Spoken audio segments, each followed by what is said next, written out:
بسم اللہ الرحمن الرحیم لا اقسم بهذا البلد وانت حل بهذا البلد ووالد وما ولد صلوات اللہم صلی علی محمد وآل محمد۔ سامعین دیوکار، ارباب فکر و دانش، خداوند متعال کا لاکھ لاکھ شکر ہے کہ جس نے آج ہمیں ایک مرتبہ پھر ایک مقام پہ جمع کیا تاکہ ہم ذکر محمد و آل محمد کر سکیں۔ لاکھوں کروڑوں تعریفیں اس رب کے لیے جس نے اس کائنات کو خلق کیا، لاکھوں تعریفیں اس ذات کے لیے جس نے زمین جیسا فرش بچھایا، لاکھوں حمد ہیں اس خدا کے لیے جس نے ہمارے لیے آسمان کا شامیانہ اڑایا، حمد ہے اس خدا کی کہ جس نے ہر چیز کو خلق کیا حق کے ساتھ، اور حمد ہے اس خدا کی جس نے علی جیسا امام خلق کیا حق کے ساتھ۔ اسی لیے رسول خدا نے فرمایا الحق مع علی و علی مع الحق، حق علی کے ساتھ ہے اور علی حق کے ساتھ ہے۔ یہاں پر بات ختم نہیں کی، پھر کہا ہے خدا حق کو اس جگہ کی طرف پھیر دے جہاں جہاں علی جائے، یعنی جہاں جہاں علی جائیں گے وہاں پر حق ہوگا۔ تو سامعین دیوکار، گفتگو کل سرکار ابو طالب کے حوالے سے ہم نے شروع کی تھی، اور ان کے حوالے سے میں نے قرآن سے کچھ آیات آپ کے سامنے گزارش کی تھیں، اور حضرت ابو طالب کے علاوہ جناب فاطمہ بنت اسد سلام اللہ علیہا کے حوالے سے اور حضرت عبد المطلب کے حوالے سے کچھ مطالب آپ کی خدمت میں پیش کیے تھے۔ آج گفتگو کو وہیں سے آگے بڑھاتے ہیں کہ اس عظیم ہستی نے کس طرح اس کائنات کو محمد مصطفیٰ پال کر دیا۔ ابو طالب نے صرف علی نہیں دیا اس کائنات کو، ابو طالب نے محمد مصطفیٰ بھی پال کر اس کائنات کو دیا، اور کس انداز میں دیا انشاءاللہ اس پہ کچھ جملے میں بیان کروں گا کہ کس طرح کفالت کی اور کس طرح اپنے ساتھ رکھا، اور ایسے بن کر رہے کہ بے سایہ نبی کا سایہ بن کر رہے۔ رسول خدا کا سایہ نہیں تھا، لیکن ابو طالب اس رسول کے ساتھ سائے کی طرح بن کر رہے۔ کل میں نے سورہ مبارکہ بلد کی جانب اشارہ کیا تھا، آج گفتگو کو یہیں سے شروع کرتے ہیں۔ سورہ مبارکہ بلد میں خدا ارشاد فرماتا ہے لا اقسم بہذا البلد، میں قسم کھاتا ہوں اس شہر کی، اس شہر سے مراد یعنی شہر مکہ۔ اب دیکھیں اللہ نے قرآن میں مختلف مقامات پر مختلف قسمیں کھائی ہیں۔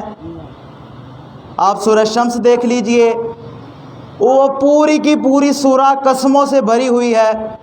والشمس وضحاها والقمر اذا تلاها والنہار اذا جلاها واللیل اذا یغشاها، یہ پوری کی پوری سورہ کبھی اللہ سورج کی قسم کھا رہا ہے، کبھی اللہ چاند کی قسم کھا رہا ہے، کبھی اللہ دن کی قسم کھا رہا ہے، کبھی اللہ رات کی قسم کھا رہا ہے۔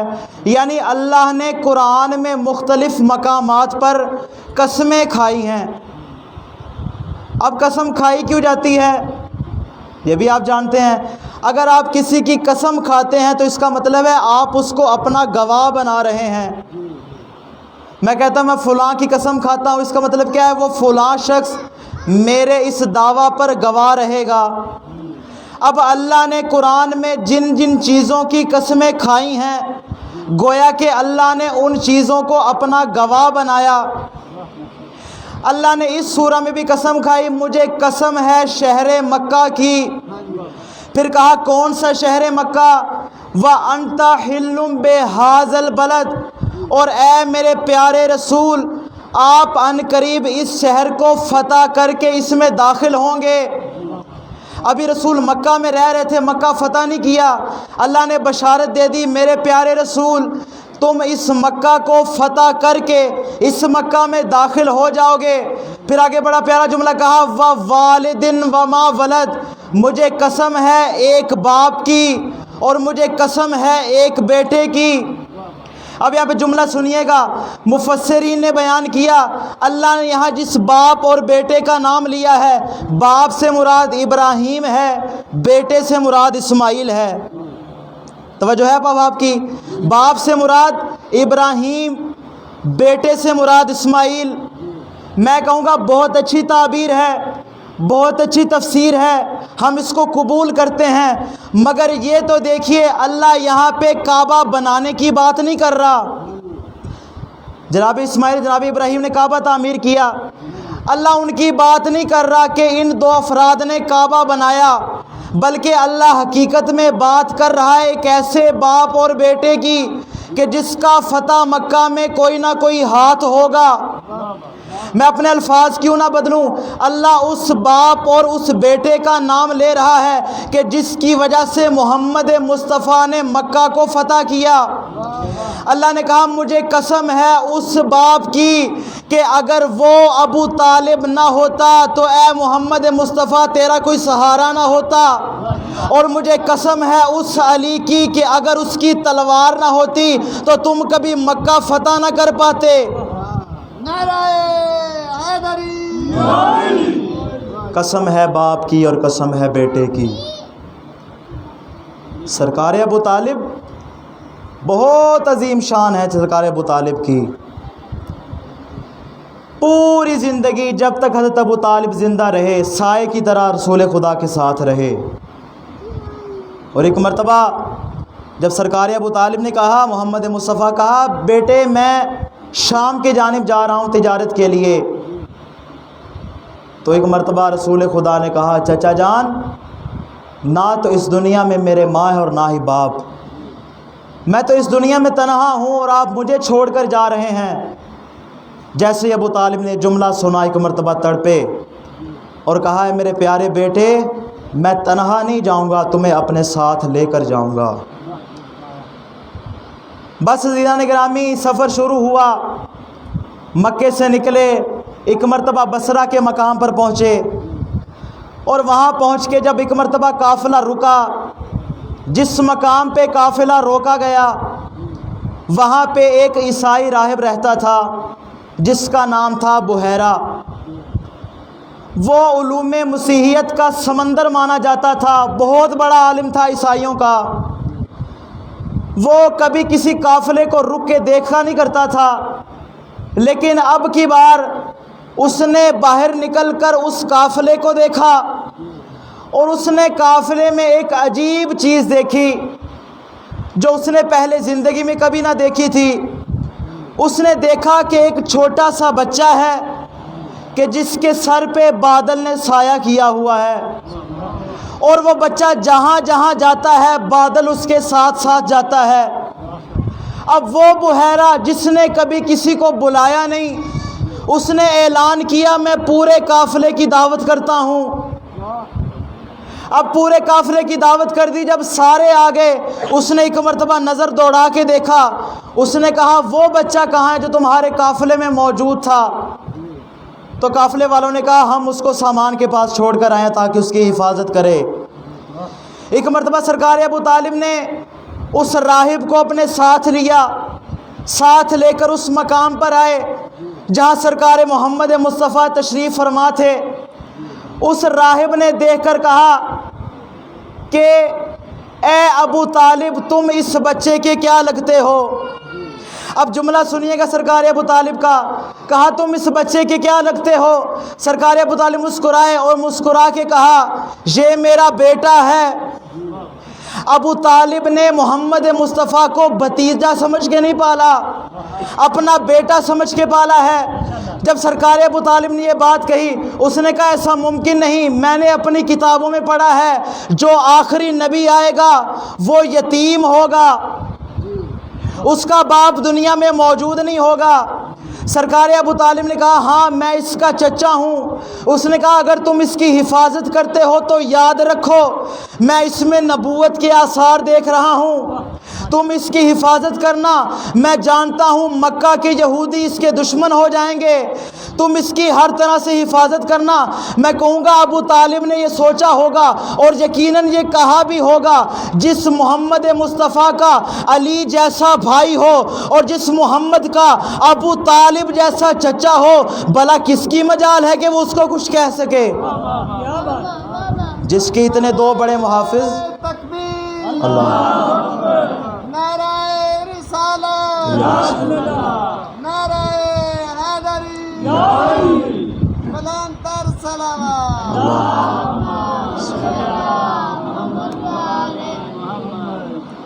جس کے اتنے بڑے محافظ ہوں، علی مرتضیٰ جیسے، ابو طالب جیسے، بھلا ان کو کیا خطرہ ہو سکتا ہے؟ اس واقعے کے بعد جب یہ واپس آئے تب زندگی معمول کی نہ رہی، زندگی تبدیل ہو گئی۔ اب حضرت ابو طالب ہر وقت سائے کی طرح ساتھ رہنے لگے، لیکن ایک روز ایسا آیا کہ سرکار ابو طالب گھر میں تھے لیکن رسول اسلام اپنے گھر سے باہر نکل گئے، اور حضرت ابو طالب کو معلوم نہ ہو سکا کہ محمد مصطفیٰ اکیلے گھر سے باہر نکل گئے ہیں۔ اب گھر میں علی مرتضیٰ بھی موجود نہیں تھے، لیکن حضرت ابو طالب نے جب دیکھا محمد مصطفیٰ موجود نہیں، اتنی دیر میں کوئی شخص آیا، اس نے آ کر کہا ابو طالب محمد مصطفیٰ گم ہو گئے ہیں۔ کہا محمد کہاں چلے گئے؟ کہا نہیں معلوم، محمد مصطفیٰ مل نہیں رہے۔ ایک مرتبہ سرکار ابو طالب کو جلال آیا اور جتنے بھی خاندان بنی ہاشم کے افراد تھے سب کو بلایا، کہا اپنی آستینوں میں تلواروں کو چھپا لو اور جا کر اس مقام پر بیٹھ جاؤ جہاں پہ مکہ کے سارے بڑے رئیس بیٹھے ہوئے ہیں، تم میں سے ہر ایک ان کے بغل میں جا کے بیٹھ جاؤ۔ پھر جب ان کو بھیج دیا، ایک مرتبہ اپنے غلاموں کو بلایا، کہا چھوٹی چھوٹے خنجر اور تلواریں اپنے ساتھ لو اور جا کر ایک بڑے سردار کے پاس بیٹھ جاؤ، میں جا رہا ہوں محمد مصطفیٰ کو تلاش کرنے، اگر محمد مصطفیٰ مل گئے اور میں ان کے ساتھ آ گیا تو تم کچھ بھی نہ کرنا، لیکن اگر میں تنہا واپس آیا تو تم میں سے ہر ایک اٹھے اور سردار کا سر قلم کر دے۔ اب عظمت دیکھیے سرکار ابو طالب کی، اپنے گھر سے باہر نکلے، دو افراد کو اپنے ساتھ لیا اور ایک مرتبہ مکہ سے باہر نکلے محمد مصطفیٰ کی تلاش میں۔ توجہ ہے آپ کی، محمد مصطفیٰ کی تلاش میں باہر نکلے، ایک مرتبہ بطحا کو عبور کیا، کوہ ابو قبیس کو عبور کیا، ایک پہاڑی پہ چڑھے اور پہاڑ کی دوسری جانب سے جیسے ہی اترے دیکھا کہ محمد مصطفیٰ نماز پڑھا رہے ہیں اور علی ان کے پیچھے نماز پڑھ رہے ہیں۔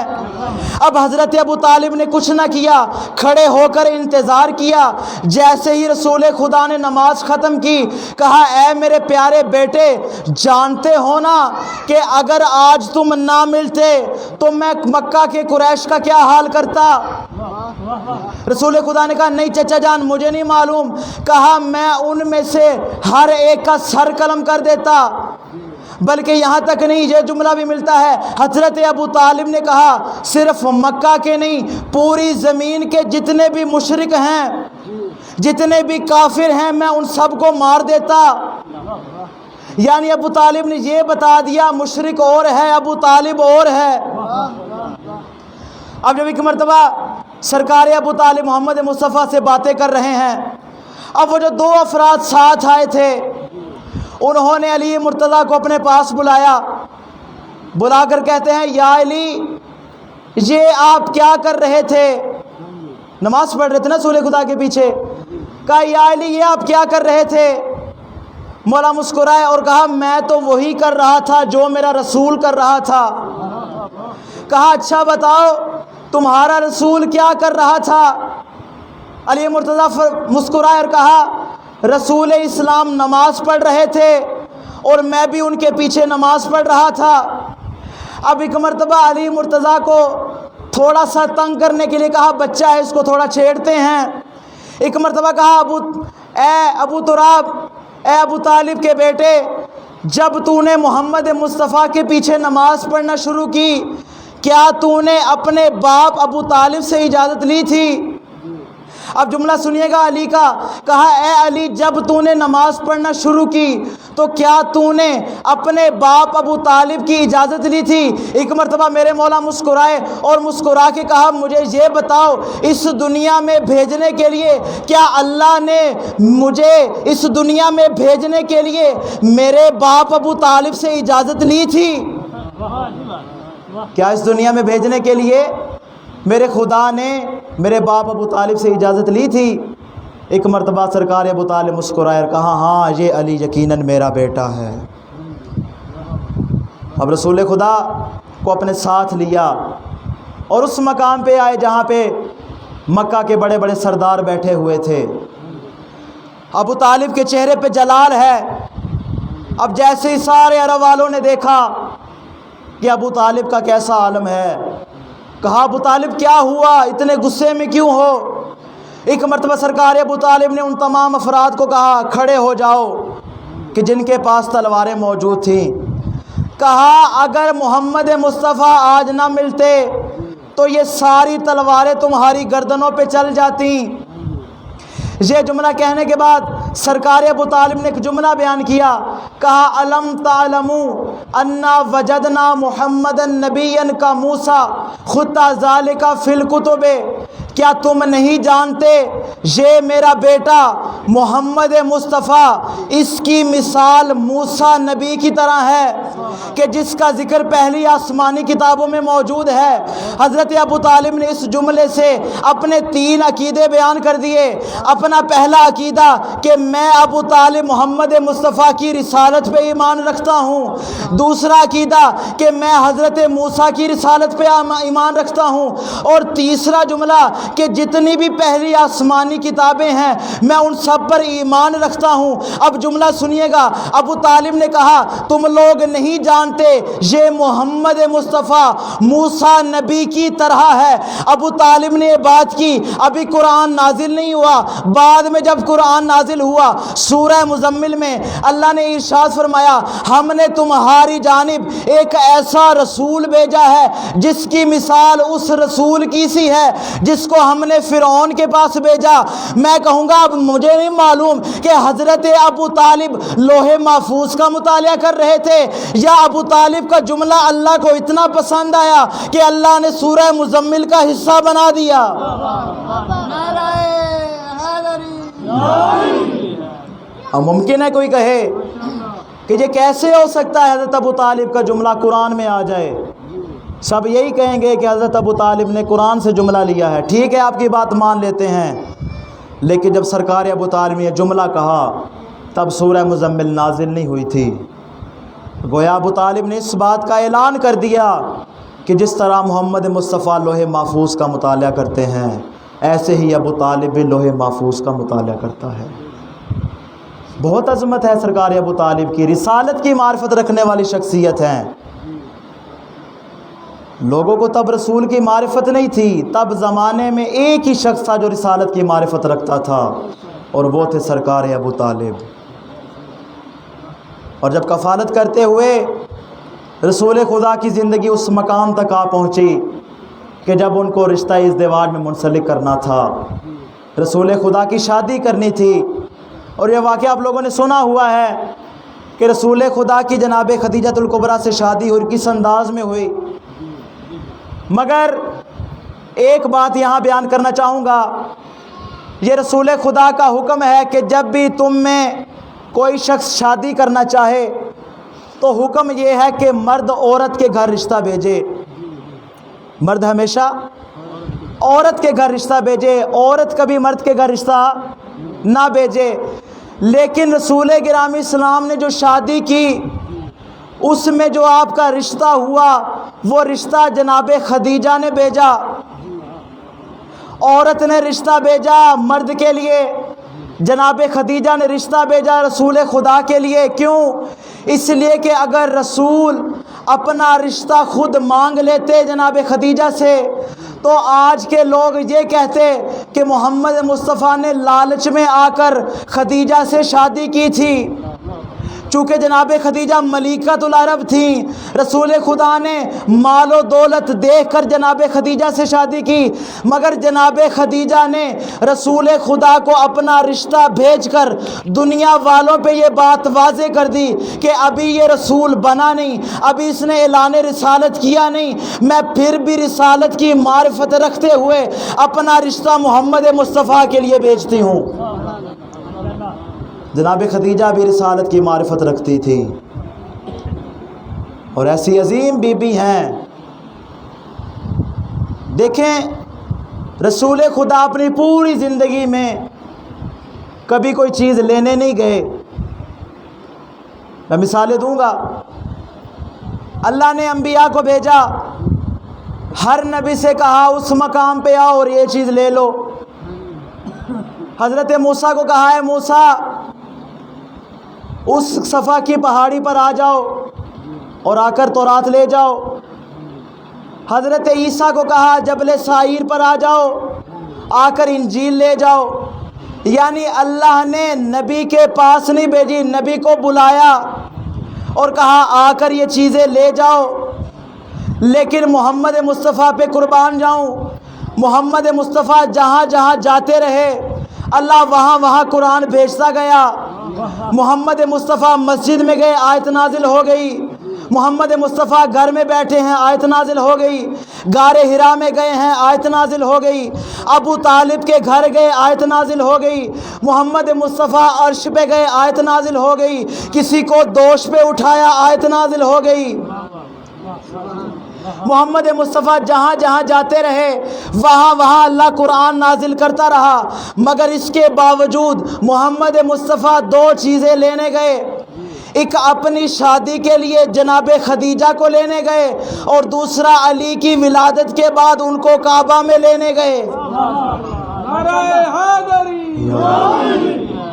جناب خدیجہ کو لینے کے لیے گئے، اور جب علی کی ولادت کا وقت آیا اور رسول اللہ خود کعبہ گئے اور جا کر علی کو اپنے ہاتھوں پہ اٹھایا، اور واقعہ آپ نے سنا ہوا ہے، علی کو ہاتھوں پہ اٹھا کہتے یا علی کچھ سناؤ۔ کہا یا رسول اللہ کیا سناؤں؟ تورات سناؤں، زبور سناؤں، انجیل سناؤں، قرآن سناؤں؟ قرآن ابھی نازل نہیں ہوا۔ کہا دل چاہتا ہے آج تم قرآن سناؤ۔ مولا نے تلاوت شروع کی، بسم اللہ الرحمن الرحیم، قد افلح المؤمنون، 18واں پارہ جو بعد میں قرآن نازل ہوا، 18ویں پارے کی ابتدائی آیات مولا نے تلاوت فرمائیں۔ یہ وہ ہستیاں تھیں جو رسالت کی معرفت رکھنے والی ہستیاں تھیں۔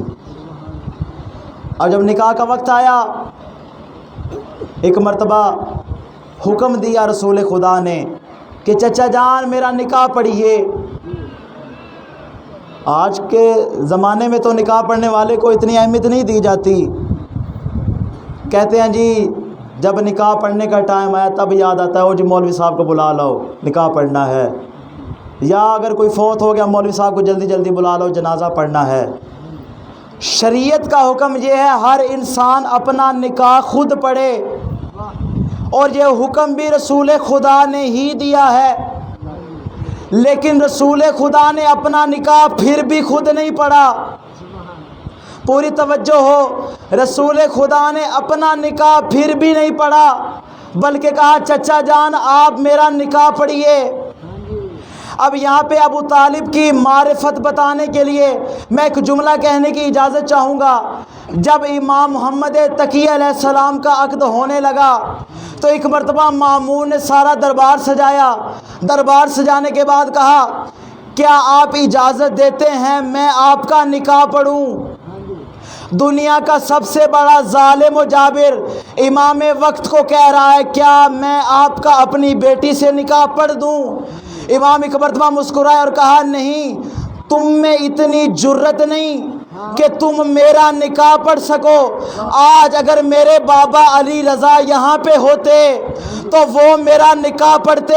اس کا مطلب ہے امام کا نکاح فقط امام پڑھ سکتا ہے۔ اس لیے رسول خدا نے کہا ابو طالب آپ میرا نکاح پڑھیے۔ اس کا مطلب تھا ابو طالب رسالت کی پہچان رکھتے تھے۔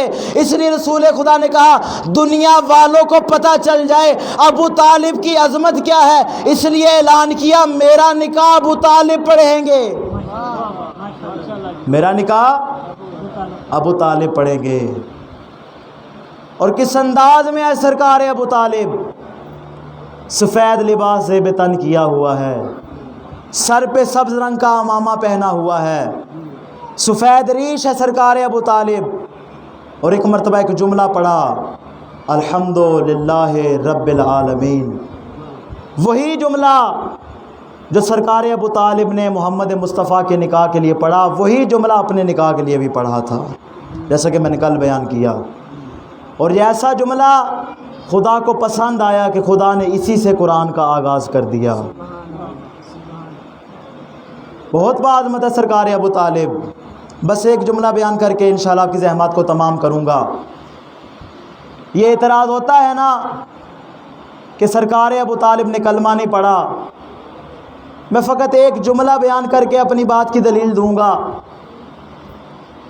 اگر سرکار ابو طالب نے کلمہ نہیں پڑھا تھا، اگر سرکار ابو طالب کافر تھے تو کیسے محمد مصطفیٰ نے یہ گوارا کیا کہ ان کے دسترخوان سے کھانا کھاتے رہیں؟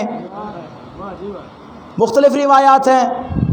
ہمارے نزدیک یہ مسئلہ ہے کہ سرکار ابو طالب نے ابتدا سے لے کر جب تک ان کی وفات نہ ہوئی رسول خدا کا ساتھ نہ چھوڑا، اور ہمارے بھائیوں کے نزدیک کہ جب تک رسول خدا کی جناب خدیجہ سے شادی نہ ہوئی تب تک سرکار ابو طالب نے ساتھ نہ چھوڑا۔ بہرحال جو بات بھی ہو، اگر ان کی بات کو بھی مان لیں تو 17 سال تک میرا رسول ابو طالب کے دسترخوان سے کھاتا رہا۔ میں یہاں پہ ایک جملہ کہنے کی اجازت چاہوں گا، پوری کائنات کو رزق ملتا ہے محمد مصطفیٰ کے صدقے، اور محمد مصطفیٰ کو رزق مل رہا ہے ابو طالب کے ہاتھوں سے۔ ابو طالب کے ہاتھوں سے رزق مل رہا ہے محمد مصطفیٰ کو۔ اب یہاں پہ ایک جملہ کہوں گا، جب ایک مرتبہ مدینے میں کچھ لوگوں نے مسجد تعمیر کی، مسجد تعمیر کرنے کے بعد رسول خدا کے پاس ہے، کہا یا رسول اللہ ہم نے ایک مسجد تعمیر کی ہے، بسم اللہ کیجئے، اس میں آ کر نماز خود بھی پڑھیے ہمیں بھی پڑھائیے۔ رسول خدا نے کہا ابھی میں تبوک میں جا رہا ہوں جنگ کرنے کے لیے، جب میں وہاں سے واپس آؤں گا تو جو میرا خدا مجھے حکم دے گا میں وہی کروں گا، لسان وحی کے تابع جو میرا خدا حکم دے گا میں وہی کروں گا۔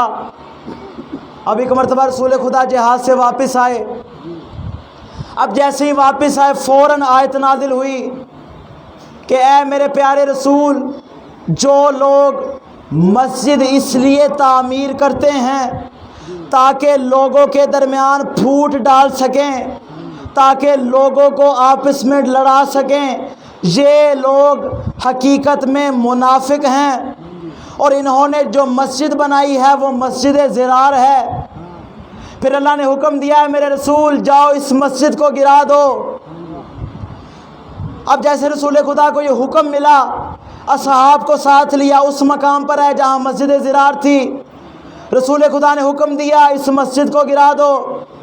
آنن فانن اصحاب نے اس مسجد کو گرا دیا۔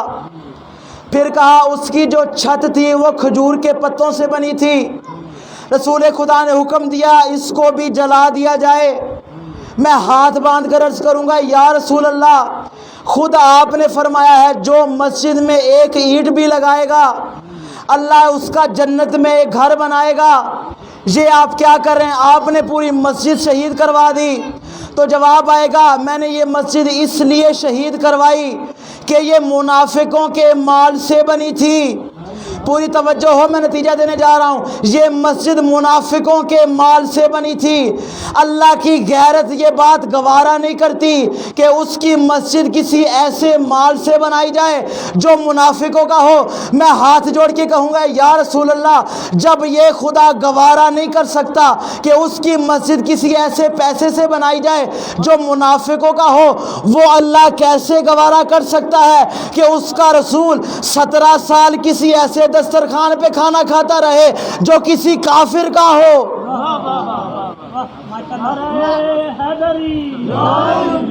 نعرہ تکبیر، نعرہ رسالت، نعرہ حیدری، حسینیت، حسینیت، یزیدیت، یزیدیت، بلندتر صلوات۔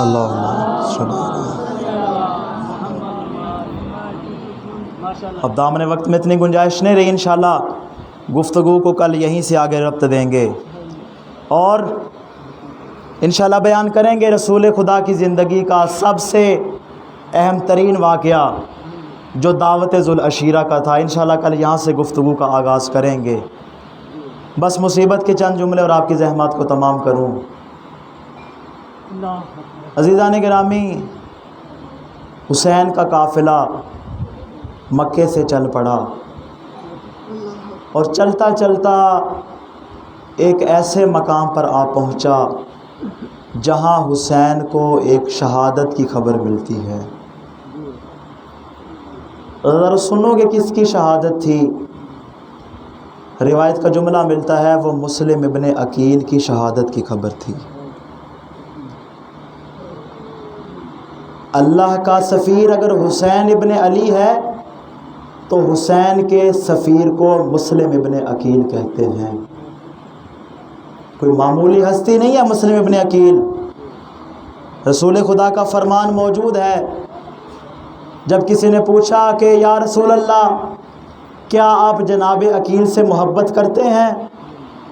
کہا ہاں میں حضرت عقیل سے محبت کرتا ہوں، لیکن میری محبت کرنے کی دو وجہ ہیں۔ ایک وجہ تو یہ ہے چونکہ وہ ابو طالب کا بیٹا ہے اس لیے میں اس سے محبت کرتا ہوں، اور دوسری وجہ یہ ہے کہ اس عقیل کا بیٹا مسلم میرے بیٹے کے لیے شہید ہوگا۔ بہت محبت ہے رسول خدا کو جناب عقیل کے ساتھ۔ پورا کوفہ مسلمانوں سے بھرا ہوا تھا مگر کوفے میں مسلم صرف ایک ہی تھا۔ مسلمانوں سے بھرا کوفہ اور مسلم صرف ایک ہی تھا۔ بس عزادارو، پورے کوفے میں کرفیو نافذ ہو گیا، حکم جاری ہوا کوئی بھی اپنے گھر سے باہر نکلے گا اس کو مار دیا جائے گا۔ جناب مسلم ابن عقیل تنہا رہ گئے ہیں اور ایک ایسے مقام پر آ کر بیٹھتے ہیں کہ روایت کا جملہ ملتا ہے وہ طوعہ کا گھر تھا جو علی ابن ابی طالب کو چاہنے والی مومنہ تھی۔ اب طوعہ کے دروازے پہ جناب مسلم جب آ بیٹھے تو ایک مرتبہ طوعہ نے دروازہ کھولا اور دروازہ کھول کر کہا اے بندہ خدا تو کیا چاہتا ہے؟ کیا جانتا نہیں زمانہ کتنا پرآشوب ہے، کرفیو نافذ ہو چکا ہے، سب اپنے گھروں میں جا چکے ہیں۔ جناب مسلم نے کہا مجھے پیاس لگی ہے، کیا مجھے پانی پلا سکتی ہے؟ ایک مرتبہ طوعہ گئی اور ایک جام لے کر آئی، جناب مسلم ابن عقیل کو پیش کیا۔ جناب مسلم نے پانی پیا، سیراب ہو گئے، اور جب اس خاتون نے دیکھا تو دیکھ کر کہتی ہے اے بندہ خدا پانی تو پی چکا، جا اپنے گھر چلا جا، کیا تو جانتا نہیں ہے جو بھی گھر سے باہر نظر آئے گا مار دیا جائے گا، جا اپنے گھر چلا جا، تیرے بیوی بچے تیرے منتظر ہوں گے۔ جناب مسلم ایک مرتبہ ایک آہ بھری اور آہ بھر کے کہتے ہیں جس کا کوئی گھر نہ ہو وہ بھلا کہاں جائے۔ اس نے کہا آپ کون ہیں؟ کہا میں مسلم ابن عقیل ہوں۔ کہا مسلم ابن عقیل کہاں کے رہنے والے ہیں؟ کہا میں مدینے کا رہنے والا ہوں۔ طوعہ نے کہا کس کے بیٹے ہیں؟ کہا میں عقیل کا بیٹا ہوں۔ تو وہ کہنے لگی کون سا عقیل؟ کہا ابو طالب کا بیٹا عقیل۔ جب ایک مرتبہ توآ نے سنا مسلم ابن عقیل کوفہ میں ہے، ایک مرتبہ ماتم کر کے کہتی ہائے غریب مسلم۔ کہا مولا میرے گھر تشریف لائیے، یہ غریب کھانا آپ کے لیے حاضر ہے۔ جناب مسلم ایک مرتبہ گھر میں تشریف لائے۔ عزادارو سنو گے جملہ، جناب مسلم پوری رات سو نہیں پائے اور کہتے ہیں مجھے تھوڑا سا پانی لا دو تاکہ میں وضو کروں، اور ایک جائے نماز منگایا، کہا میں اللہ کی عبادت کر سکوں۔ پوری رات جناب مسلم عبادت کرتے رہے، مگر نماز تہجد سے پہلے ایک مرتبہ جناب مسلم کی آنکھ لگ گئی۔ کیا دیکھتے ہیں؟ خواب میں امیر المومنین آتے ہیں، کہتے ہیں اے مسلم میں تمہیں لینے آیا ہوں۔ جناب مسلم نے سمجھ لیا کہ میری آخری رات ہے، صبح میری شہادت ہو جائے گی۔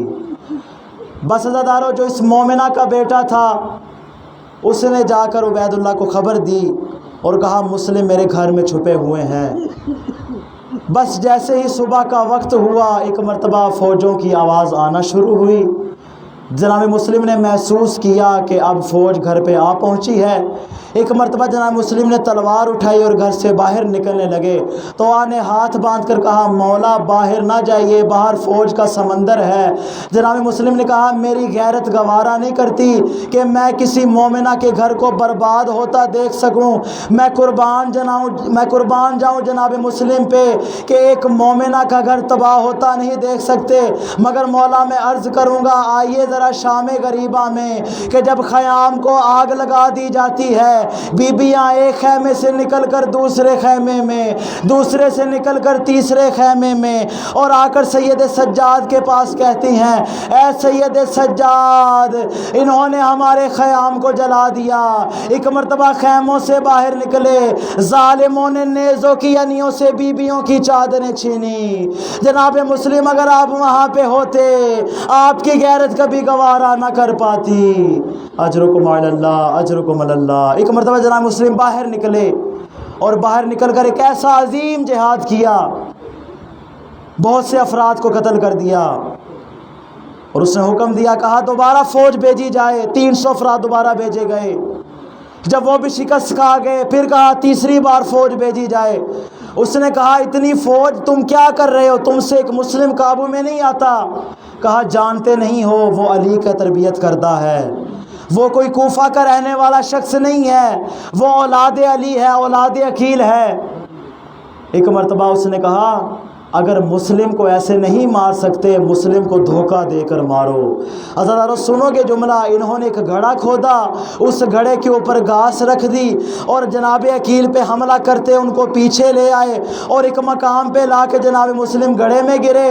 فوج اشقیاء نے گھیر لیا اور کہا مسلم ہم تمہیں امان دیتے ہیں، اپنی تلوار ہمیں دے دو۔ جناب مسلم نے اپنی تلوار کو پھینک دیا اور پھینک کر کہا چلو مجھے امان دیتے ہو تو پھر میری جان ضرور بخشو گے۔ عزادارو سنو گے جملہ، انہوں نے ایک مرتبہ جناب مسلم کو زنجیروں میں جکڑا اور جکڑ کے دربار کی جانب لے کر جانے لگے۔ میں کہوں گا جناب مسلم آپ کو بھی رسیوں میں باندھا گیا، آپ کے چچا علی کو بھی رسیوں میں باندھا گیا، مگر دونوں میں فرق تھا۔ جب آپ کے چچا کو رسیوں میں باندھا گیا تب ان کا اپنا مدینہ وطن تھا، تب ان کا اپنا گھر تھا، تب ان کا اپنا محلہ تھا، مگر قربان جاؤں آپ جناب مسلم جب آپ کو رسیوں میں باندھا گیا نہ آپ کے گھر والے آپ کے پاس تھے، نہ آپ کے بیٹے آپ کے پاس تھے، نہ آپ کی بیٹیاں آپ کے پاس تھے، غریب الوطن مسلم، پردیسی مسلم۔ ایک مرتبہ جناب مسلم کو دربار میں پیش کیا گیا، دربار میں ایک شخص موجود تھا، کہا آپ مسلم ابن عقیل ہے؟ کہا ہاں میں مسلم ہوں۔ کہا میں علی کا چاہنے والا ہوں، مجھ سے کچھ التماس کیجئے۔ جناب مسلم نے کہا اگر کچھ کر سکتا ہے مجھے تھوڑا سا پانی لا دے، میں چاہتا ہوں تھوڑا سا پانی پی لوں۔ عزیزانو سنو گے جملہ، ایک مرتبہ پانی لایا گیا، جناب مسلم نے پانی پینا چاہا مگر خون کا قطرہ پانی میں آ گرا۔ ایک مرتبہ حسرت بھری نگاہیں اٹھائی اور کہا شاید اللہ یہی چاہتا ہے کہ میں پیاس کے عالم میں جا کے رسول خدا سے ملوں۔ عجب نہیں رسول خدا کی آواز آئی ہوگی اے میرے مسلم میرے پاس آ جا، حوض کوثر پہ علی تیرا منتظر ہے، علی تجھے خود اپنے ہاتھوں سے پانی پلائے گا۔ اجرکم اللہ، اجرکم اللہ۔ بس عزادارو ایک دو جملے جناب مسلم کو دربار میں پیش کیا گیا، اور جب کسی نے دربار میں کہا کیا تم دیکھتے نہیں تخت پہ امیر بیٹھا ہے، امیر کو سلام کیوں نہیں کرتے؟ معرفت برا جملہ جناب مسلم کا، کہا مالی امیر سوى الحسین، حسین کے علاوہ اس کائنات میں میرا کوئی امیر نہیں ہے۔ عزادارو یہی وجہ ہے آج پوری کائنات جناب مسلم ابن عقیل کو امیر مسلم کے نام سے یاد کرتی ہے، اور جس حسین کو امیر کہا تھا اس کو غریب حسین کے نام سے یاد کرتی ہے۔ بس عزادارو آخری جملہ جناب مسلم کے بارے میں حکم جاری کیا، کہا اس کو دارالامارہ کی چھت پر لے جاؤ اور اس کو زندہ وہاں سے گرا دیا جائے۔ عزادارو جب جناب مسلم کی شہادت ہونے لگی، مولا حسین منزل زبالہ پہ پہنچے۔ ایک مرتبہ مولا کی آنکھوں سے آنسو جاری ہوئے، قریب ہی حضرت ابو الفضل عباس تھے۔ عباس نے جب منظر دیکھا کہا مولا آقا جب تک عباس زندہ ہے آپ کی آنکھ میں آنسو نہیں آ سکتے، مولا یہ آنسو کیوں بہائے؟ ایک مرتبہ مولا نے اپنا ہاتھ بلند کیا، کہا عباس ان دو انگلیوں کے درمیان میں دیکھو۔ عباس نے ایک منظر دیکھا، کہا مولا کوئی بہت ہی مظلوم ہے، کوئی بہت ہی غریب الوطن ہے کہ جس کی شہادت ہو رہی ہے۔ کہا عباس پہچانتے ہو؟ کہا مولا نہیں، اس نے سر جھکایا ہوا ہے، مولا میں اس کو پہچان نہیں سکتا۔ ایک مرتبہ کہا عباس ذرا مکان کے نیچے دیکھو۔ عباس دیکھ کر کہتے ہیں مولا کوئی بی بی ہے جو برقعے کا دامن پھیلا کر بیٹھی ہے، ارے مجھے ایسے لگتا ہے اس غریب الوطن کی ماں ہے جو کہہ رہی ہے میرے لال آ جا، ارے میں نے اپنے دامن کو تیرے لیے پھیلا دیا ہے۔ عزادارو عجب نہیں مولا حسین نے کہا ہوگا یہ اس غریب کی ماں نہیں، یہ مجھ حسین کی ماں ہے۔ عزادارو مولا حسین نے کہا عباس یہ تمہارا بھائی مسلم ہے۔ ایک مرتبہ عباس نے کہا مولا جس معجزے سے دکھایا اس معجزے سے مجھے کوفہ بھی پہنچا دیجئے۔ مولا نے کہا نہیں مسلم ابھی اجرکم اللہ، اجرکم اللہ۔ کہا عباس نہیں ابھی میں تمہیں کوفہ نہیں بھیج سکتا، عباس صبر کرنا ہوگا، ابھی جنگ کا وقت نہیں آیا، عباس صبر کرنا ہوگا۔ عباس نے کتنی بار ہی مولا حسین کے کہنے پہ صبر کیا۔ بس عزادارو آخری جملہ اور مجلس تمام کروں، ایک مرتبہ مولا حسین نے حکم دیا کہ اس مقام پر خیمے لگائے جائیں، سب کو خیام میں جمع کیا گیا۔ مولا حسین نے ایک مرتبہ حکم دیا، کہا جاؤ میری بہن رقیہ کو بلا کر لاؤ۔ جناب رقیہ کو بلا کر لایا گیا اور کہا جناب رقیہ آج کے بعد سے حسین ہی آپ کا محافظ ہے، آپ کے شوہر جناب مسلم اس دنیا میں نہیں رہے۔ ایک مرتبہ جناب مسلم کی ایک چھوٹی سی بچی ہے جس کا تاریخ نے عاتقہ نام لکھا ہے۔ مولا حسین نے عاتقہ کو اپنے پاس بلایا، اپنی گود میں بٹھایا، گود میں بٹھا کر مولا حسین نے بچی کے سر پہ ہاتھ پھیرنا شروع کیا۔ بچی بڑی سمجھدار تھی، دیکھ کر کہتی ہے چچا مجھے ایسے لگتا ہے کہ میرا بابا اس دنیا میں نہیں رہا۔ مولا حسین نے کہا آج کے بعد حسین تمہارا بابا ہے۔ بس عزادارو آخری جملہ، مولا حسین جب بچی کو پیار کر رہے تھے ایک مرتبہ آواز دی زینب اس بچی کے لیے 2 بالیاں لے کر آؤ۔ بی بی زینب 2 بالیاں لے کر آئی، مولا نے اپنے ہاتھوں سے وہ بالیاں بچی کو پہنائی۔ عزادارو سنو کہ جملہ روایت یہ کہتی ہے قریب ہی ایک 4 سالہ بچی کھڑی تھی جو یہ سارا منظر دیکھ رہی تھی۔ اس نے ذہن میں سوچا جب کوئی بچہ یتیم ہو جاتا ہے تو اس کے سر پہ ہاتھ پھیرا جاتا ہے، اس کے کانوں میں بالیاں پہنائی جاتی ہے۔ میں قربان جاؤں بی بی سکینہ پہ، جب عصر عاشور کا وقت آیا بی بی اس بات کی منتظر تھی کوئی آئے اور مجھے آ کر پرسا دے۔ اتنی دیر میں شمر لعین آیا، بی بی کے بالوں میں ہاتھ ڈالا، بی بی کے کان سے بالیاں نوچ لی، بی بی کا منہ فرات کی جانب مڑا، آئے چچا عباس ارے دیکھ تیری بھتیجی کے ساتھ کیا ہو رہا ہے۔ انا للہ و انا الیہ راجعون وسیعلم الذین ظلموا ای منقلب ینقلبون رضا بقضائہ و تسلیما لامرہ انا للہ و انا الیہ راجعون۔ ماتم حسین۔